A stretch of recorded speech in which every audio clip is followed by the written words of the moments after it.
وبرکاتہ۔ الحمدللہ رب العالمین والصلاة والسلام علی رسول محمد وآلہ وصحبہ اجمعین، اما بعد۔ اعوذ باللہ من الشیطان الرجیم، بسم اللہ الرحمن الرحیم۔ یا ایھا الذین آمنوا قوا انفسکم واہلکم نارا وقودها الناس والحجارۃ۔ محترمہ رئیسہ مجلس اور خواتین اسلام، یہ تو آپ جانتے ہیں کہ انسان کو سب سے زیادہ پیار اپنے اولاد سے ہوتے ہیں۔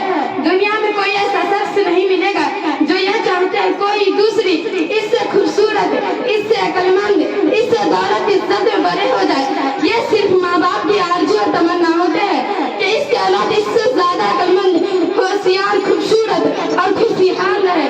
والدین کی یہی تمنا اور جذبہ ہوتے ہیں جس کی وجہ سے اپنی اولاد کی پرورش اور تربیت کرتے ہیں اور وہی معاشرے کا ایک اچھا انسان بنا سکتے ہیں۔ اس لیے اسلام نے ماں باپ کے اوپر یہ ذمہ داری اور بوجھ رکھے ہے کہ جیسے وہ دنیا میں اپنی اولاد کو خوشحال دیکھنا چاہتے ہیں، ویسے ہی انہیں آخرت میں کامیاب ہونے کی بھی تربیت اور شعور دے، تاکہ وہ دنیا میں بھی ان کا مددگار بنے اور آخرت کے لیے ان کے لیے ذخیرہ بنے۔ اس آیت میں اولاد وغیرہ کی مسلمان کی انہیں ذمہ داریوں کا ذکر کیا گیا ہے۔ اللہ تعالیٰ نے فرمایا، اے ایمان والو، اپنا اور اپنی اہلیہ کو اس آگ سے بچاؤ جس کے ایندھن انسان اور پتھر ہوگے۔ لہذا شوہر اور باپ کی اس ذمہ داری ہے کہ اپنی بیوی، بیٹے اور بیٹیوں کو نیک اور دیندار بنائے، انہیں تعلیم، تربیت اور بہترین کردار کا راستہ کرے۔ ویسے ہی بیوی اور ماں کا بھی فرض ہے، بلکہ گویا کہ ازواج اولاد کی تربیت میں ماں کا ہی سب سے بڑا حصہ ہوتے ہیں، کیونکہ بچے سب سے پہلے اسی کے آغوش میں پرورش پاتے ہیں اور سب سے پہلے ماں ہی کی صورت کو پہچانتے ہیں۔ ایک حدیث میں آتا ہے کہ حشر میں کسی انسان کا پاؤں اپنے رب کے سامنے سے ہٹا نہیں سکے گا جب تک وہ 5 چیزوں کا جواب نہیں دے گا۔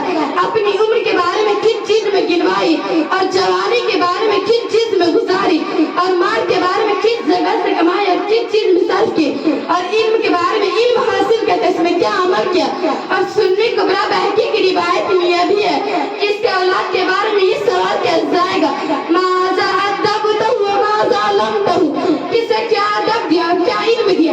یہ جواب سبھی والدین کو اپنے اولاد کے بارے میں دینا ہے، اس کے بغیر کسی کو فرصت نہیں۔ اسلام نے جیسے اولاد کی تعلیم تربیت کا ذمہ داری دی ہے، ویسے ہی تربیت کا اسلوب بھی بتایا ہے۔ رسول اللہ صلی اللہ علیہ وسلم کا ارشاد ہے کہ کسی کی یہاں بچہ پیدا ہو تو اسے اچھا نام رکھے اور اس سے اچھے ادب سکھائے۔ ایک حدیث میں آپ نے فرمایا کہ اولاد کو ادب دینا 2.5 کلو غلہ خیرات کرنے سے بہتر ہے۔ شاید یہ آپ جانتے کسی غریب کو کچھ غلہ خیرات کر جائے تو اس کی پیٹ کی ضرورت پوری ہو جاتی ہے اور وہ کھا کر اس دنیا میں شودا ہو جاتے ہیں، لیکن اولاد کو جو ادب دیا جاتا ہے اس کے لیے آخرت میں کام آتے ہیں اور اس سے اس کی آخرت بنتی ہے اور یہ اس کے لیے روحانی غذا ثابت ہوتی ہے۔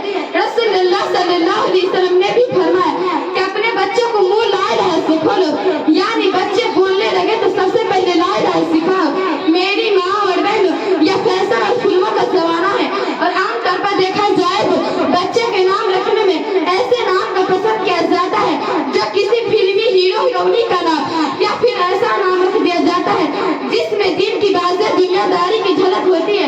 ویسے ہی بچوں کو پپو، پنٹو وغیرہ کے نام سے پکارا جاتا ہے۔ رسول اللہ نے فرمایا